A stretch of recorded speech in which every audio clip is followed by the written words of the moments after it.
একেবারে রেস্টুরেন্টের মতো দারুণ স্বাদের চিজি পনির কাবাব বাড়িতে খুব সহজে কিভাবে বানিয়ে নেবেন সেটাই আজকের ভিডিও থেকে আমরা দেখে নেব। নমস্কার বন্ধুরা, চ্যানেলে আপনাদের সকলকে স্বাগত।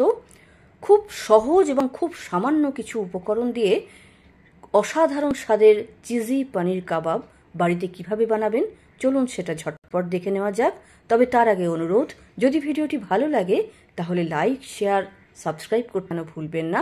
আর আপনি কোথা থেকে দেখছেন এবং ভিডিওটি কেমন লাগলো অবশ্যই কমেন্ট করে জানাবেন।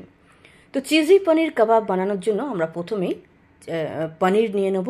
আমি এখানে 150 গ্রাম পনির নিয়ে নিয়েছি। সেই পনিরকে খুব ভালো করে গ্রেট করে নিচ্ছি। পনিরকে আপনি যতটা ভালো করে গ্রেট করবেন বা যতটা ফাইন করে গ্রেট করবেন, কাজটা করতে কিন্তু আপনার ততটাই সুবিধা হবে। আর যতটা পনির নিয়েছি ঠিক তার অর্ধেক এখানে আমি চিজ নিয়ে নিয়েছি। তো চিজটাকেও আমরা খুব ফাইন করে গ্রেট করে নেব। আর এখানে পনিরটা আমরা এমন নেব যে পনিরে বেশি জল যেন না থাকে, সেই পনিরে যেন বেশি জল না থাকে, এটা আপনাকে একটু খেয়াল রাখতে হবে। এবার এই দুটো জিনিসকে একটু মিশিয়ে নেব। মিশিয়ে নেবার পরে আমরা এখানে কিছু মশলা অ্যাড করব। তো প্রথমেই আমরা স্বাদ মতো নুন অ্যাড করব, তাতে মেশাবো হাফ চামচের মতো চিলি ফ্লেক্স, খুব ফাইন করে কেটে রাখা পেঁয়াজ আমরা এখানে অ্যাড করব। পেঁয়াজটা যেন অবশ্যই খুব ফাইন করে কাটা হয়। আর খুব ফাইন করে কেটে রাখা কাঁচা লঙ্কা এবং ধনেপাতা কুচি, এই জিনিসগুলোকে মেশাবো। আর তার সঙ্গে মেশাবো 1 চামচ আদা রসুন বাটা। এই সমস্ত জিনিসগুলোকে কিন্তু খুব সুন্দর করে মিশিয়ে নিতে হবে। সেজন্য চামচকে সরিয়ে রাখলাম এবং হাত দিয়ে এগুলোকে খুব সুন্দরভাবে মিশিয়ে নেব। এগুলোকে একটু মিশিয়ে নেবার পরে আমরা 4 চামচের মতো কর্নফ্লাওয়ার বা অ্যারারুট এখানে যোগ করব।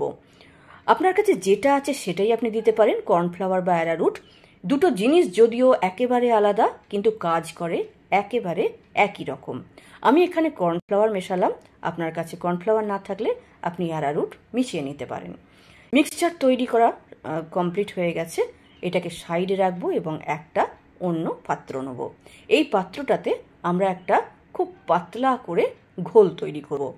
2 বড় চামচ, দু চামচ মানে একটু বড় চামচের 2 চামচ আমি এখানে কর্নফ্লাওয়ার নিয়েছি। তাতে হাফ চামচ নুন এবং হাফ চামচ গোলমরিচ মেশালাম। এবার সামান্য জল দিয়ে জিনিসটাকে খুব সুন্দর করে গুলে নেব। এই যে ঘোলটা তৈরি হচ্ছে বা এই যে মিক্সচারটা তৈরি হচ্ছে, এটা কিন্তু মোটা হবে না, এটা খুব হালকা মানে পাতলা হবে। এবার এখানে নিয়ে নিলাম ব্রেড ক্রাম্বস। ব্রেড ক্রাম্বস বাজারে রেডিমেড কিনতে পাওয়া যায়, আপনি সেটাও নিতে পারেন। তবে আমি এখানে টোস্ট বিস্কুট গুঁড়িয়ে এই মানে ব্রেডের যে পাউডার বা ব্রেড ক্রাম্বস সেটা তৈরি করে নিয়েছি। এবার এই যে পনিরের যে মিক্সচার তৈরি করে রাখা হয়েছে সেই মিক্সচার থেকে একটু একটু করে আমরা নেব। এরকম ছোট সাইজের টিক্কির মতো আমরা তৈরি করে নেব।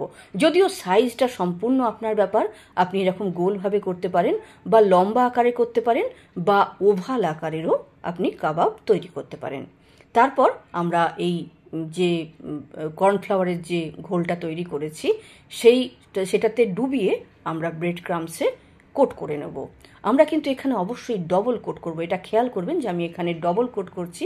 এইভাবে ডবল কোট করবেন, তাহলে জিনিসটা খুব মজবুত হবে, তেলে দিলে ভাঙবে না, আর খেতেও কিন্তু খুব মজাদার হবে। আমরা এইভাবে কিন্তু প্রত্যেকটা টিক্কি তৈরি করে নেব বা প্রত্যেকটা কাবাবকে আমরা এইভাবে ছোট্ট ছোট্ট প্যারার আকারে তৈরি করে নেব। আবারও বলছি, আকারটা একদম আপনার ইচ্ছার ব্যাপার, আপনি যেরকম আকারে তৈরি করতে চান সেরকম আকারেই কিন্তু কাবাব তৈরি করতে পারেন।